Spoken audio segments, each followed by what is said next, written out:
নমস্কার শ্রোতা বন্ধুরা, সুষমার গল্প বাড়িতে আপনাদের সুস্বাগতম। আজ আমি আলোচনা করব শ্রীমদ্ ভগবত গীতার সারাংশ নিয়ে। গীতা বা শ্রীমদ্ ভগবত গীতা 700 শ্লোকের ধর্মগ্রন্থ, তাই একে সপ্তশতী বলা হয়। এটি সংস্কৃত মহাকাব্য মহাভারতের অংশ। এটি ভীষ্ম পর্ব নামে মহাভারতের ষষ্ঠ পুস্তকের 23 থেকে 40 অধ্যায় গঠন করে। গ্রন্থটি খ্রিস্টপূর্ব প্রথম সহস্রাব্দের দ্বিতীয়ার্ধে রচিত।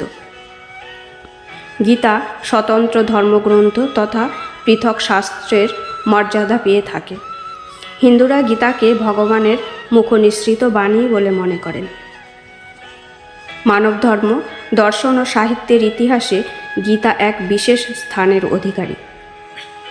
গীতার কথক কৃষ্ণ হিন্দুদের দৃষ্টিতে ঈশ্বরের অবতার পরমাত্মা স্বয়ং, তাই গীতায় তাকে বলা হয়েছে শ্রী ভগবান।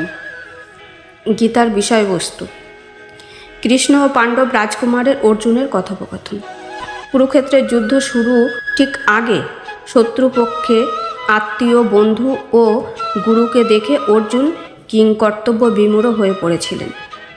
এ সময় কৃষ্ণ তাকে ক্ষত্রিয় যোদ্ধার ধর্ম স্মরণ করিয়ে দিয়ে এবং বিভিন্ন প্রকার যোগশাস্ত্র ও বৈদান্তিক দর্শন ব্যাখ্যা করে তাকে যুদ্ধে যেতে উৎসাহিত করেন।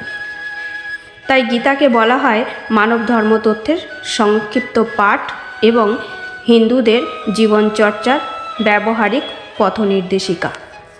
যোগশাস্ত্র ব্যাখ্যার সময় কৃষ্ণ নিজের স্বয়ং ভগবান রূপটি উন্মোচিত করেন এবং বিশ্বরূপে অর্জুনকে দর্শন দিয়ে আশীর্বাদ করেন। অর্জুন ছাড়া প্রত্যক্ষভাবে কৃষ্ণের মুখ থেকে গীতা শুনেছিলেন সঞ্জয়, হনুমান এবং ঘটোৎকচের পুত্র বর্বরিক, যিনি কুরুক্ষেত্রের যুদ্ধের সময় ঘটনা দেখেছিলেন। গীতাকে গীত উপনিষদও বলা হয়, অর্থাৎ গীতা উপনিষদ বা বৈদান্তিক সাহিত্যের অন্তর্গত। উপনিষদ নামধারী ধর্মগ্রন্থগুলি শ্রুতিশাস্ত্রের অন্তর্গত হলেও মহাভারতের অংশ বলে গীতা স্মৃতিশাস্ত্রের অন্তর্গত। আবার উপনিষদের শিক্ষায় সারবস্তু গীতায় সংকলিত হয়েছে বলে একে বলা হয় উপনিষদ সমূহের উপনিষদ। গীতাকে মোক্ষশাস্ত্র নামেও অভিহিত করা হয়। গীতা সম্বন্ধে এই ছোট্ট উপস্থাপনা যদি আপনাদের ভালো লাগে তাহলে আমার চ্যানেলটি সাবস্ক্রাইব করে আমার পাশে থাকবেন। জয় শ্রীকৃষ্ণ।